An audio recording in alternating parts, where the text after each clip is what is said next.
저를 오랜만에 본 분들이 말씀하시는데 제가 좀 얼굴이 살이 좀 빠졌다라고 말씀하시더라고요. 그 제가 좀 한번 생각해 봤습니다. 아, 내가 요즘 건강이 어떤가? 이런 생각을 제가 해보게 됐는데요. 사실 저는요, 지금 모습이 정말 좋은 모습이에요. 여러분들은 저를 좋은 때 보고 있는 것입니다.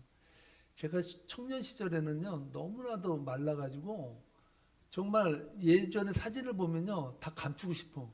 어떤 면 찍고 싶어. 야, 내가 이렇게 생겼단 말인가? 완전히 피골이 상접한 그 모습 그 자체였어요. 근데 한 가지 감사하게도 제 아내가 저를 군대에서 만났잖아요. 군대 짬밥의 힘으로 얼굴에 살이 좀 붙었습니다. 제 아내가 저를 군대에 있을 때 약간 좀 통통할 때 봐서 좋아 보였다는 거예요. 하나님이 가져주신 거죠. 아마 군대 가기 전이나 군대 간 후에 저의 모습을 봤으면 아마 저희 아내가 저를 택하지 않았을 거예요. 저희 장모님께서 미국에 계시다가 결혼하는 그 주에 한국에 나오셨어요. 처음으로 저를 본 것입니다. 근데 문제가 제가 감기로 3일을 앓았어요. 완전히 콜록콜록하죠. 폐병 환자처럼. 마스크를 썼습니다. 얼굴은 깡통 찌그리고 고물상에서 일하다 보니까 그을려지고 완전히 피골이 상접했는데 3일을 제가 앓아 누웠다가 공항에 나왔거든요. 근데 장모님을 딱 만나자마자 오셨어요 하는데 콜록콜록 왜 이렇게 기침이 나오는 거예요. 그러다 마스크 쓰고 오셨습니까 하는데 장모님이 저 모습을 보더니요. 부끄러움이 그냥 가만히 계시더라고요. 멋져서가 아니라 야, 이런 사람에게 내 딸을 맡길 수 있나? 이렇게 생각했을 것 같아요. 제 허리 사이즈가 25에서 26을 못 넘었어요. 아주 날씬하죠. 날씬해. 와이셔츠가 맞는 게 없어요. 맞는 게. 이게 항상 남았어요. 작은 걸 사도. 거기다가 여러분, 제가 건망증이 얼마나 심한지 아십니까? 건망증이 예전에 얼마나 심했는지요? 믿거나 말거나인데 여러분, 김 목사 말은 거짓말로는 안 들을 거예요. 제가 우체국에 갈 때 자전거를 타고 갔습니다. 그렇게 멀지는 않았거든요. 자전거를 타고 갔는데 올 때는 걸어왔습니다. 그 모르고 있다가 저희 아버지가 자전거가 필요해서 야, 자전거 어디 갔냐? 그러는 거예요. 제 말이 걸작입니다. 제가 뭘 했냐면 저 못 봤는데요. 저희 아버지가 야, 너 우체국 갈 때 너 자전거 타고 갔잖아. 생각해보니까 진짜 자전거 타고 간 거예요. 제 건망증의 수준을 아시겠죠? 오늘 여러분 건망증이 심하거나 좀 부족함이 느끼시는 분들이 있으면 저를 보고 은혜 받으시기를 주님으로 축복합니다. 정말 그게 너무 심했어요. 너무 심했어요.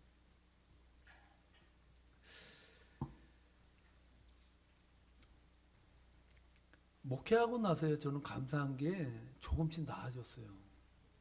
저는 목회하면서 여러분들께 감사한 게 저를 목회할 수 있게 이렇게 기회를 주신 게 정말 너무나 감사드려요. 저는 목회하고 팔자가 핀 사람이에요. 건망증도요, 차차로 좋아지고 있습니다. 많이 좋아지진 않았는데 차차로 조금씩 좋아지고 있습니다. 거기다 너무 감사한 일은요, 3년 전에 제가 한국에 가서 건강검진을 받는데요. 제가 40년간을 B형 간염을 앓았어요. 이게 만성으로 완전히 가서 저는 회복 불능이에요. 제 혼자서 조심하지 않으면 간경화로 가는 그러한 건강 상태였거든요. 3년 전에 제가 건강검진을 갔는데요. 제가 거기서 몇 번을 건강검진을 받았기 때문에 옛날 그 건강검진 표가 다 있어요. 그 상담하시는 분이 은퇴를 하시고 부업으로 그 건강검진 상담을 해주는 일을 맡으시고 계신데 이 노인분이요, 제 차트를 보고 깜짝 놀랐어요. 뭐 때문인지 아세요? 제가 B형 간염이 없어졌어요. 할렐루야.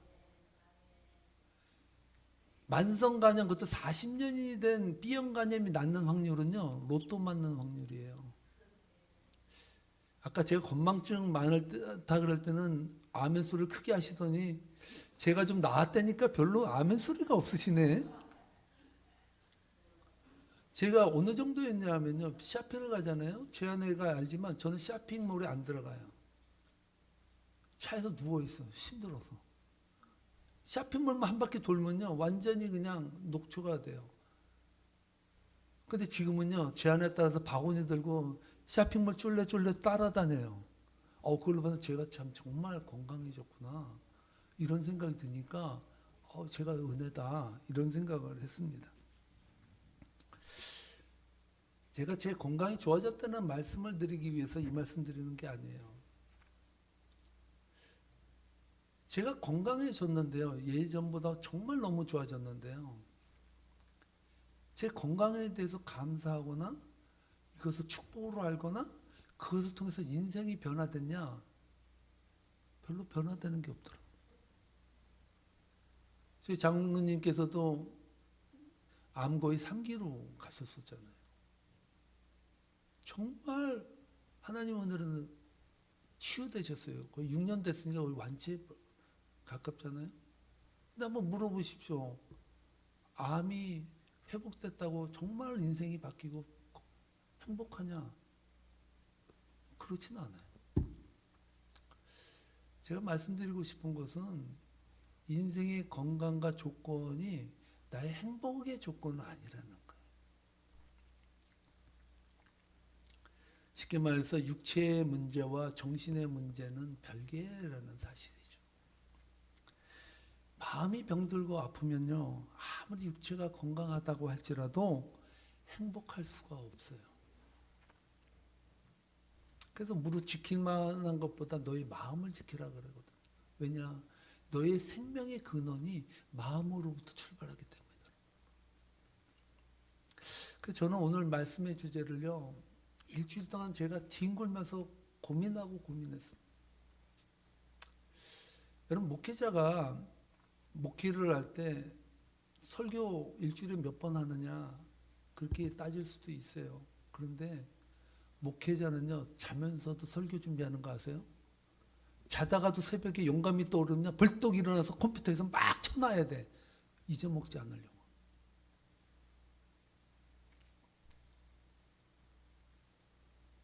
정말 고뇌하고 이 말씀과 씨름하지 않으면 영적인 양식이 나오질 않는 거예요.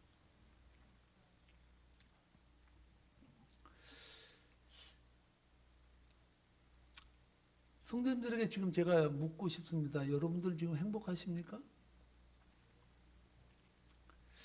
김 목사가 새해 첫 주일부터 뜬금없이 무슨 행복 타령이냐라고 말씀하실 수 있을 것입니다. 그런데요, 이 질문은 너무나도 중요해요. 정말 하루를 살아도 행복하지 않다면 그건 서글픈 일 아닙니까? 오늘 하루가 행복하지 않다면 내일이 행복하다는 보장을 어떻게 해요? 그럼 나는 평생 불행하게 살다 가라는 말인가요?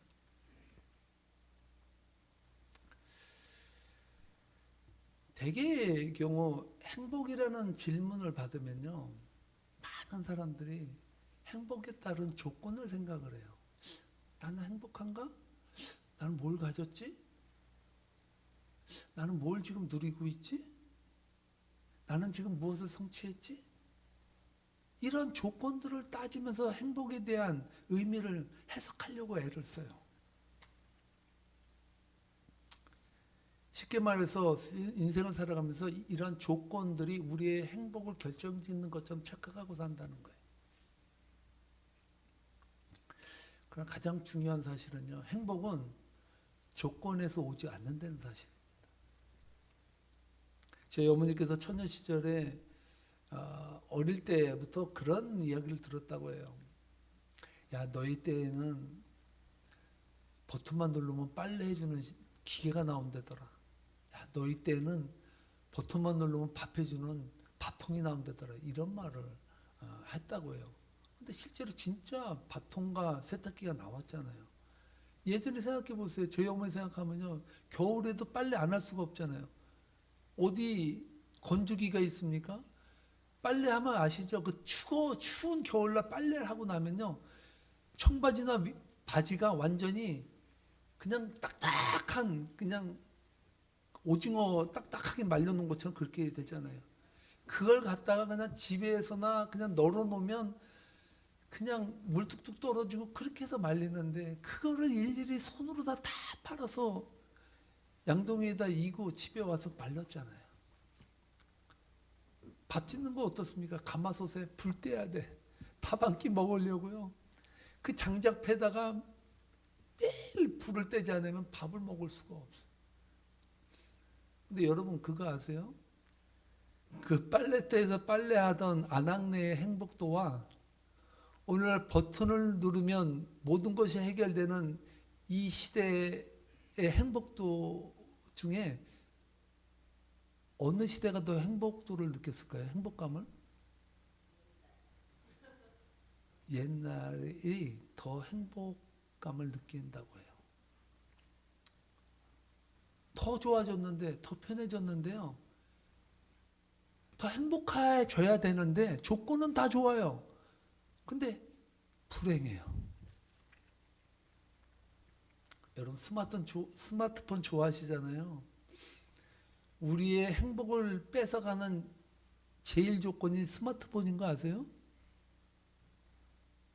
이렇게 편한 시대에 예전엔 제 아내와 펜팔 할 때 미국까지 전화할 때는요. 100원짜리 동전을 이렇게 지고 가도요. 몇 마디 못하고 그냥 다 끝나버려요. 지금은요. 한국에 버튼만 누르면 카카오톡으로 전화하면 그냥 누워서도 받아요. 누워서도. 너무나도 편해. 근데 삶은 불행하다는 거예요. 불행하다. 생각해 보세요. 여러분. 카카오톡 구독자가 20만인가 되는 사람이요. 그 많은 댓글과 좋아요를 받는데요. 너무 외롭고 힘들어서 자살했어요. 이해가 가세요? 그런데 여러분 생각해 보세요. 스마트폰에서 누구에게 메시지를 하나 보내봐요. 예전에는 한번 편지를 보내면요. 2, 3주, 2주 정도, 미국은 2주 넘어야 들어갔어요. 그때까지 뭐 잊어먹고 있어도 돼요. 근데 오늘날은요. 바로 반응을 안 하면 화가 나. 야, 이 사람 날 개무시하나? 나를 대체 뭐로 알고 바로 안 보는 거야? 네가 뭔데? 이 생각이 나니까 불행해. 어떨 때 보낸 게 민망해. 힘들어. 너무나 우리는요. 삶의 행복한 조건보다요. 불행한 조건들을 쌓아놓고 살고 있어요. 쌓아놓고 살고.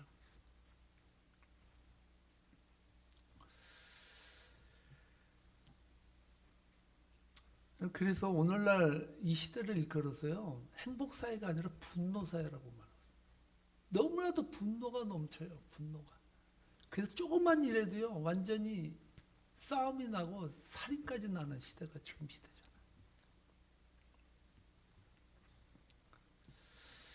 이런 시대를 살아간 현대 그리스도인들 오늘 2026년을 맞이하는 세계명교회 성도님들에게 저는 행복이라는 질문을 던지고 싶습니다. 여러분 어떻게 해야 행복해질까요? 정말 이렇게 편리하고 대중매체가 이렇게 발달한 이 과학의 시대를 살아가는 우리들이 더 행복하지 않다면 우리는 어떻게 하면 이 행복을 누리면서 살아갈 수 있을까? 이 질문이 새해 첫 주일에 김 목사의 질문이었고 오늘 여러분들의 질문이 되기를 주님으로 축복합니다. 시골의 통나무집에요. 한 병약한 남자가 살았다고 합니다.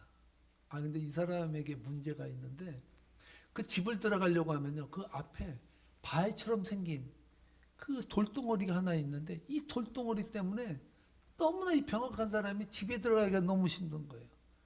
그러니까 하나님 앞에 기도한 거예요. 하나님, 이 바위를 좀 치워달라고. 그때 하나님이 응답했습니다. 얘야, 바위를 밀어라. 바위를 밀으라고. 자기 기도가 응답됐다고 이 사람이 얼마나 기쁜지 시간 날 때마다 밀었어요. 이 바위를. 시간만 날 때마다 막 열심히 바위야 밀려라 밀려라 하면서 막 밀었어요.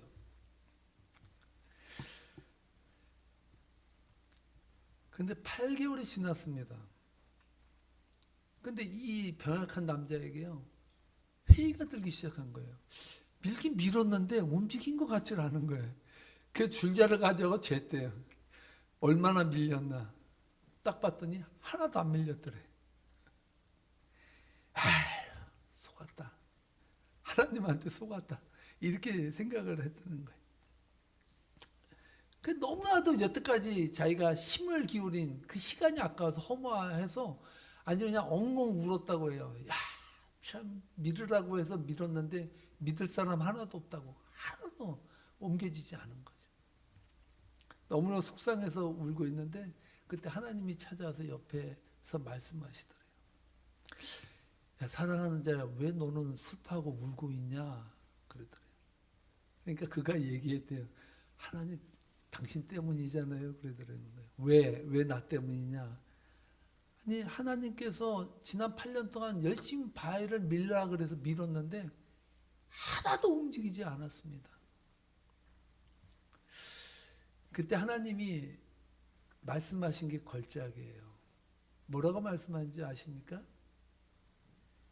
야, 내가 바위를 밀라 그랬지 옮기라 그랬냐? 내가 너에게 바위를 옮기라고 말하지 않고 밀라 그랬어. 넌 열심히 밀었잖아. 지금 너 가서 네 거울을 한번 봐라 그러더라. 거울을 봤더니 이 병약한 남자가 어느 날 갑자기 건강해진 거야. 콜록하던 그 기침도 멎이고요. 완전히 삭신이 쑤시던 것도 없어지고 건강하게 된 거예요. 봐라. 바위를 미니까 네가 건강해지잖아. 그랬더라는 거예요. 바위를 미니까 네가 건강해지. 그렇게 바위를 옮겨야 된다고 생각했는데 바위가 옮겨지지 않고 뭐예요? 내가 건강해졌다는 거예요. 하나님의 계획은요, 바위의 위치를 변화시키는 것이 아니라 그의 육체를 변화시키는 것이었다는 거예요. 그의 변화는요, 바위를 옮겼기 때문에 생긴 것이 아니라 바위를 밀었기 때문에 생겼다는 사실입니다. 쉽게 얘기해서 상황이 변한 게 아니라 자신이 변했기 때문에 바위를 딛고 힘차게 오를 수 있는 힘이 생겼다는 거죠. 사는 성도 여러분, 인생을 살면서 여러분은 무슨 불평을 합니까? 바위 같은 문제 때문에 불평하잖아요. 이 문제가 해결되면 여러분 인생이 필 것 같죠? 그런데요, 하나님은요, 문제를 바라보는 시각을 변화시켜서 하나님의 역사를 이루십니다. 할렐루야. 미국의 샌프란시스코 동쪽에 작은 섬 하나가 있다고 그래요. 그래서 서부 관광을 가면요, 꼭 거기를 거치게 해요. 왜냐하면 그게 유명한 감옥이거든요. 완전히 그냥 대도시에 동떨어져서 한 섬이 있어요. 거기를 천연 요새화해서 그 형무소를 만들었다고 해요. 그래서 1933년에 이 형무소가 만들어진 이래로 한 명도 탈출한 사람이 없대요. 그 형무소에서. 너무 완전 고립돼서. 왜냐하면 교도소를 탈출해도요, 물이 너무 차서요, 가다가 심장마비로 죽는데. 너무 차서 도저히 헤엄을 못 친대. 거기다가 상어떼가 있고요, 물이 역류하기 때문에 도저히 어떻게 헤쳐나갈 수가 없대요. 그렇기 때문에 교도소 문과 그 해변에는 이러한 편말을 붙였다고 해요.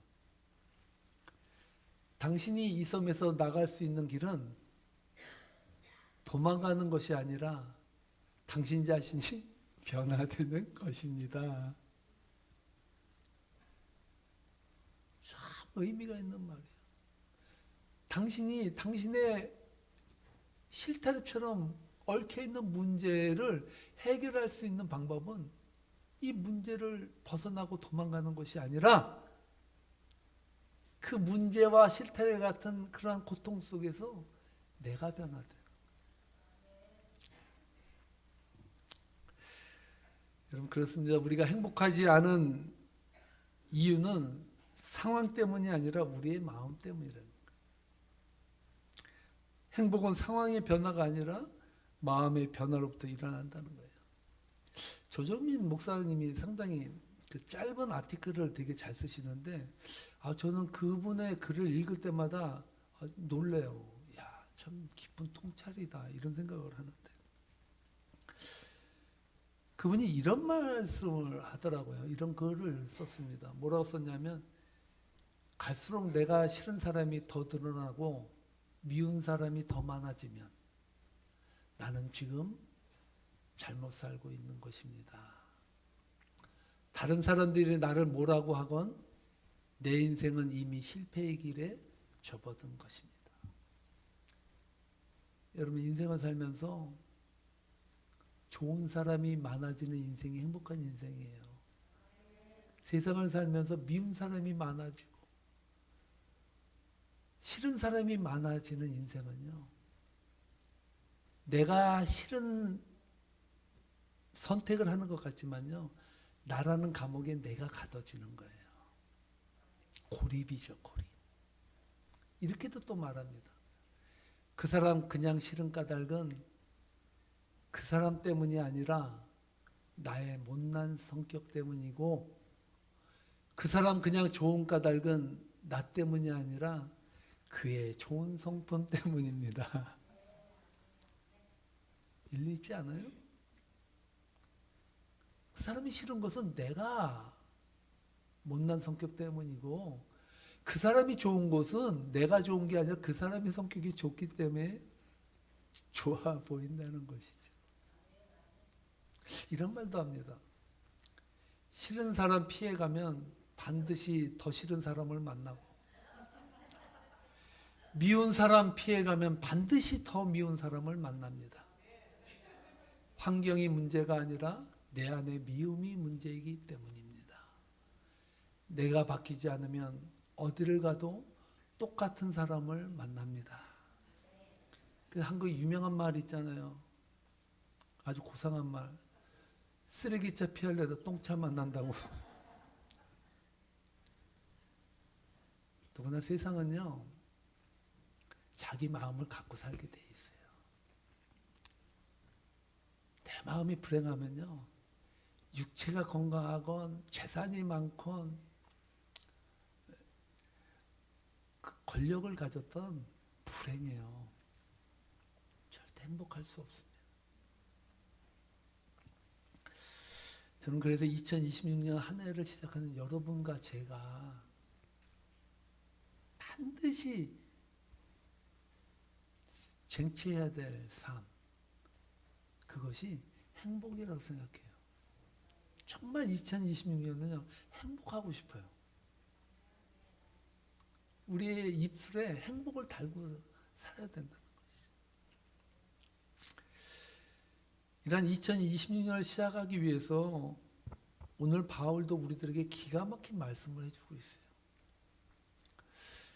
12절 말씀에 보니까 이렇게 말합니다. 함께 읽겠습니다. 너희가 우리 안에서 좁아진 것이 아니라 오직 너희 심정에서 좁아진 것이니라. 아멘. 고린도 교회가 문제 많은 교회인 거 아시죠?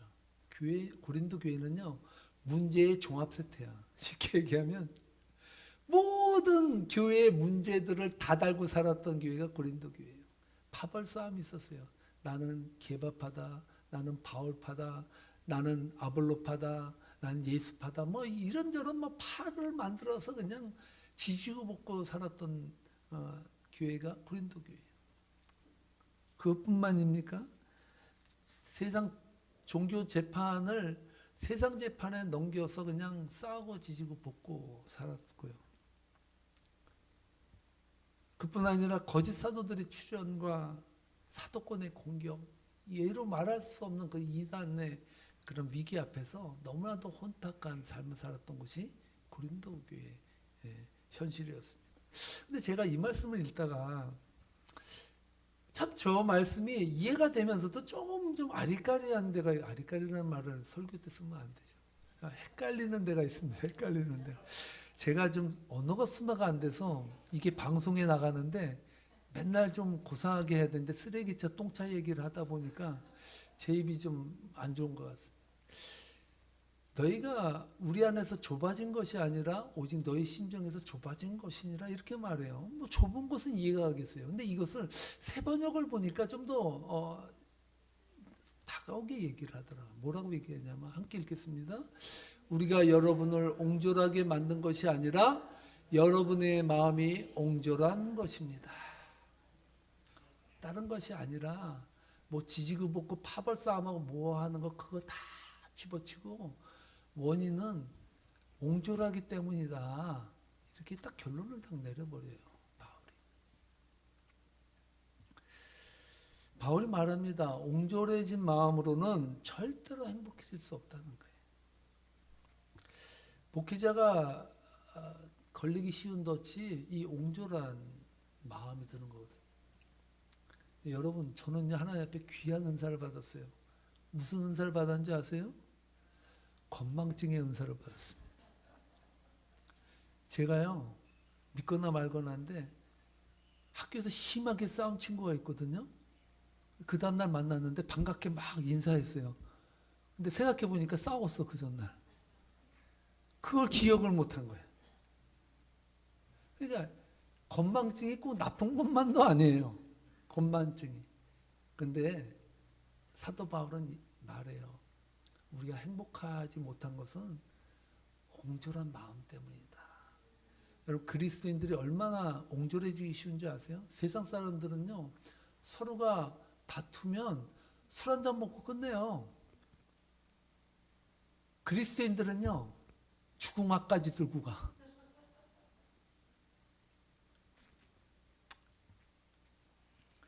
이러한 우리의 심정을 바울이 해결할 수 있는 해법을 제시해주고 있어요. 그 말씀이 13절 말씀입니다. 13절 말씀에서 뭐라고 말씀하냐면요. 내가 자녀에게 말하듯 하노니 보답하는 것으로 너희도 마음을 넓히라. 이 말도요, 약간의 해석이 필요합니다. 세 번역을 보니까 잘 번역해 놓고 있습니다. 보답하는 셈으로 마음을 넓히라 그러거든요. 전 이게 미트라고 생각해요. 이게 여러분들 아무것도 아닌 것 같잖아요. 보답하는 셈으로 마음을 넓히라. 그런 그 말씀에 바울의 미트가 있는데 저는요, 살아가면서 정말 부러운 사람이 누군지 아십니까? 위트가 있는 사람이에요. 위트가 있는 사람은요, 좀 딱딱한 문제나 이런 것을 닥칠 때 그걸 유머러스하게 넘어갈 수 있는 센스. 이게 목회자한테 있어야 되거든요, 목회자에게. 링컨 대통령이 그렇게 위트가 있다고 말합니다. 그 상원의원 출마했을 때요, 스티븐 더글러스라는 사람이요, 그 상원의원에 출마한 링컨에 대해서 뭐라고 말했냐면, 여러분, 저 링컨은 두 얼굴을 가진 이중인격자입니다. 그렇게 막 비난했다고 해요. 근데 링컨이 얼굴이 그렇게 못생겼대요. 그래서 어떤 그 젊은 사람이라 그랬는데 그 젊은 사람이 뭐라 그랬냐면 링컨 대통령에게 당신은 얼굴이 못생긴 거를 커버해야 된다. 그러기 위해서 수염을 길러야 된다라고 말했대요. 그래서 자기의 못생긴 얼굴을 커버하기 위해서 수염을 길렀다고 해요. 그 정도로 링컨이 핸섬하진 않았다고 하는데 링컨이요, 그 더글라스가 자신이 그렇게 못생겼다라고 비난하면 얼마나 진짜 자존심 상합니까? 근데 링컨이 이렇게 대답했다고 합니다. 여러분 생각해 보십시오. 내가 두 얼굴을 가졌다면 이 얼굴로 여기에 나왔겠습니까? 이랬다는 거예요. 여러분 이걸 가르쳐 뭐라 그러냐면요, 자폭개그라 그래요. 자폭개그. 자기가 못생겼다는 것까지도 인정하면서 유머러스하게 대처하는 거예요. 이런 좀 완충적인 게 필요하다는 거예요. 완충적인 게. 저는 그래서 새해에 하나님 앞에 기도하는 거예요. 하나님, 저도 링컨과 같이 좀 자폭개그라도 좋으니까 좀 유머러스한 사람이 되게 해달라고. 세번역에서는 보답하는 셈으로 마음을 넓히라고 하는데 저는 이것을 이렇게 해석했어요. 너희가 보답하는 셈치고 보답하는 셈치고 마음을 좀 넓혀.